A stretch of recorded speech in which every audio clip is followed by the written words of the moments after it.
in this whole concept, substance.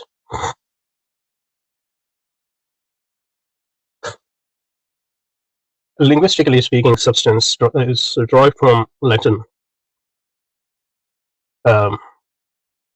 word, I think substar,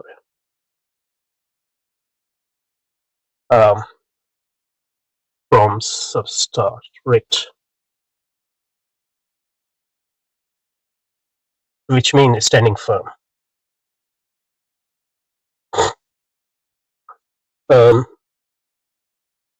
So related to also similar word substantia, which mean being or essence. So standing firm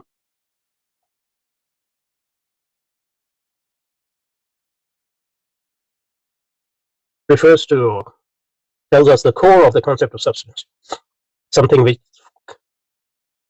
which stands firm while other things within a thing are changing. The idea was that if everything changes,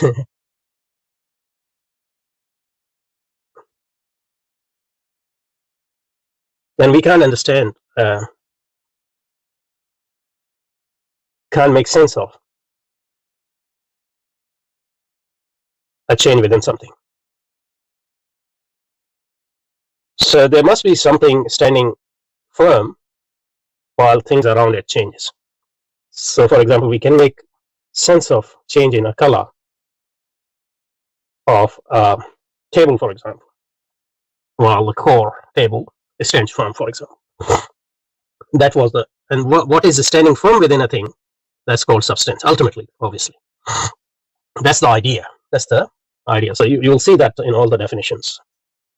And despite all critique of Aristotle in Descartes and others in Locke, for example,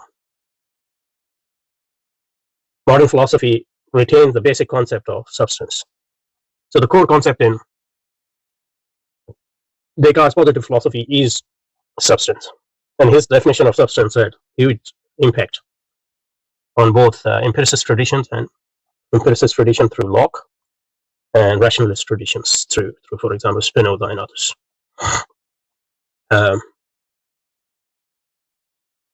Yeah. So the upshot of the comparison is that physics is similar to theology. That's very, very important to get a handle on Aristotle's physics and theology, because both theology and physics treat substances, entities which are capable of separate existence on their own. So this is the definition of substance in a way. Substance are the entities which are capable of separate existence on their own. So for example, a color cannot be a substance because color can't exist on its own. It has to it has to have a locus. But the book, for example, it can stand on its own, yeah, in a relative term. So book is in a way substance at some level. Obviously, then the whole debate about what is substance actually in a thing, and primary substance, secondary substance, and all those things. But this similarity does not allow for an identification of the two theoretical disciplines, because physics. So they are similar, but definitely they are not the same. So what's the difference? Because physics are like to treat changeable substance. So that's the second most changeable substance. Whereas theological inquiry investigates the domain of the eternal and immutable divine. So divine, in a way, we can see for Aristotle changes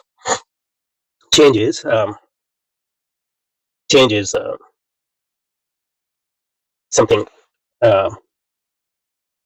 How should I say? Changes something defective. Because if you are perfect, you don't need to change. So change is the cause of change is basically, in a way, a lack of perfection. So that's why theology deals with substances which don't change at a certain level. For example,